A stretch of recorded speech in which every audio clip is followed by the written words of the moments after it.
සිටින පුරවැසිපළේ සභාපති ජාමනී කමත්තුචාර අද දිනේදී අල්ලස් කොමිසමට පැමිණිල්ලක් යොමු කරනවා.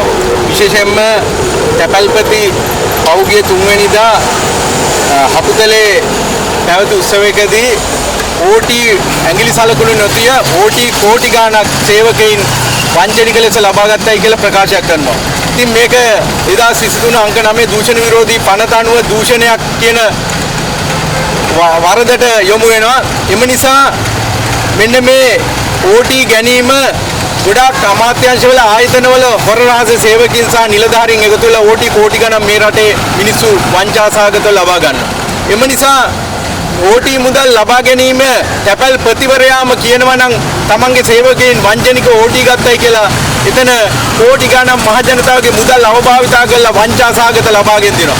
ඒ සම්බන්ධව අද දිනේදී අල්ලස් කොමිසමට පැමිණිල්ලක් යොමු කරේ තැපැල් ප්‍රතිව සත්කුමාර මහතාගෙන් ප්‍රකාශයක් ලබාගෙන වහාම පරීක්ෂණයක් ආරම්භ කළා.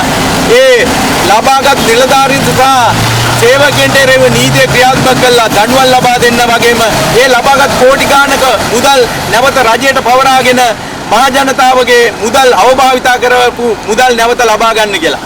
එම නිසා මේක තියෙන්නේ ඇත්තටම ඇඟිලි සලකුණු යෙදුවත් රජයට කවදාවත් මේක වහගන්න බෑ. ඒවා සෞඛ්‍ය අමාත්‍යාංශවල ඒ වගේම රාජ්‍ය ආයතනවල පහට ඕෆ් වෙලා ඇඟිලි සලකුණ තියලා ආපහු ඔන් කරලා ආපහු ඇඟිලි සලකුණ තියලා ගෙදර ගිහිල්ලා උදේ ඇවිල්ලා ආපහු ඕෆ් කරලා ආපහු ඕෆ් වෙනවා. එම නිසා මෙන්න මේ ඇඟිලි සලකුණු යෙදු කරත් රාත්‍රිකාරයේ සේවය කරන නිලධාරීන්ට සහ සේවකයින්ට රාත්‍රී 12ටවත් ආයිත් ඇඟිලි සලකුණු තියන්නේ කියලා මෙම ආයතන වලට රජයට අපි කියා සිටිනවා. එම නිසා මේ සේවකයින් වංචනිකව ලබාගන්නේ මේ ඕටි මුදල් ලබාගන්නේ අත්තිකාල ලබාගන්නේ මේ රටේ මහ ජනතාවගේ තොරා කනවා නම් දේශපාලඥයින් ඒ වගේම නිලධාරීන් පහළ පන්තියේ මිනිස්සු තොරා කනවා නම් මේ රට කවදාවත් ගොඩ ගන්න බෑ. එම නිසා අපි කියන්නේ රජයට සහ අල්ලස් කොමිසමට මෙන්න මේ වංචා කරන්නේ කුඩා මිනිහෙක්ද මහා පරිමාණයේ මිනිහෙක්ද දේශපාලඥයෙක්ද නිලධාරියෙක්ද අදාළ නැහැ නීතිය ක්‍රියාත්මක කරන්න.